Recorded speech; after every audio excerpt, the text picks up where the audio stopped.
अहम खबर है। नरेश मीणा द्वारा एसडीएम को थप्पड़ मारने से जुड़ा हुआ यह प्रकरण है, जहां आरएस एसोसिएशन की सचिवालय में आपात बैठक में अहम निर्णय लिया गया। कल सुबह तक आरोपी की गिरफ्तारी न होने पर पेन डाउन हड़ताल का निर्णय लिया है। साथ ही गिरफ्तारी न होने पर पेन के साथ नेट डाउन यानी ई फाइलिंग के तहत फाइल नहीं निपटाने की भी चेतावनी दी गई है। कल सुबह 10 बजे फिर इकट्ठा होंगे आरएस एसोसिएशन के जयपुर पोस्टेड पदाधिकारी और सदस्य। तो बेहद अहम ये प्रकरण रहा, जिस तरह से आज एसडीएम को थप्पड़ जड़ा निर्दलीय प्रत्याशी नरेश मीणा ने, लेकिन उसके बाद नाराजगी चारों तरफ देखने को मिल रही है। और इसी के तहत ही आरएस एसोसिएशन के सचिवालय में आपात बैठक में अहम निर्णय लिया गया है, जिसमें तय किया गया है कि कल सुबह तक आरोपी की गिरफ्तारी नहीं होने पर पेन डाउन हड़ताल का निर्णय तो लिया ही गया, लेकिन साथ ही गिरफ्तारी न होने पर पेन के साथ नेट डाउन यानी ई फाइलिंग के तहत फाइल नहीं निपटाने की भी चेतावनी अधिकारियों ने दी है। कहना यही कि कल सुबह 10 बजे फिर ये इकट्ठा होंगे आरएस एसोसिएशन के जयपुर पोस्टेड पदाधिकारी और सदस्य। इंतजार कल सुबह 10 बजे तक का किया जा रहा है, जब गिरफ्तारी की जाए। नरेश मीणा की चेतावनी भी यहां दी गई है अधिकारियों के द्वारा। बेहद अहम प्रकरण, जिस पर आरएस एसोसिएशन काफी आक्रोशित है, नाराजगी व्यक्त कर रहा है और साफ अपनी बात कह दी है, गिरफ्तारी से इतर कुछ भी मंजूर नहीं।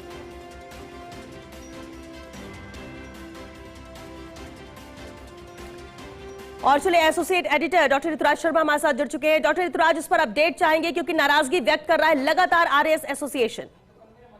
बिल्कुल, और आपात बैठक भी इस बारे में शाम को हुई और उसमें ये सर्वसम्मति से निर्णय लिया गया कि पेन डाउन और नेट डाउन हड़ताल की जाएगी यदि कल सुबह तक गिरफ्तारी नहीं हुई है।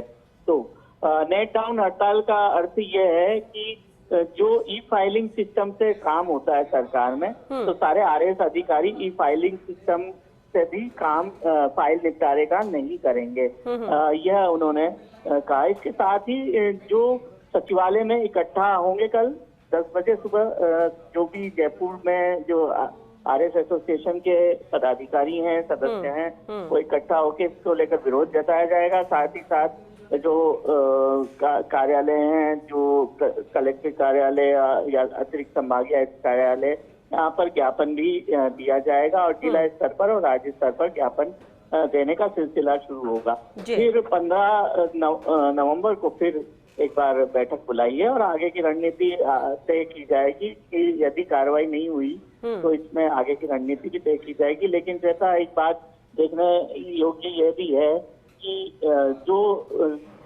पक्ष है दूसरा, उसके ओर से भी जो एसडीएम है संबंधित, उसके खिलाफ कार्रवाई की मांग की जा रही है। तो एक तरह से ये अलग तरह का आज पूरा घटनाक्रम देखने को मिला और इसमें कई रंग नजर आ रहे हैं।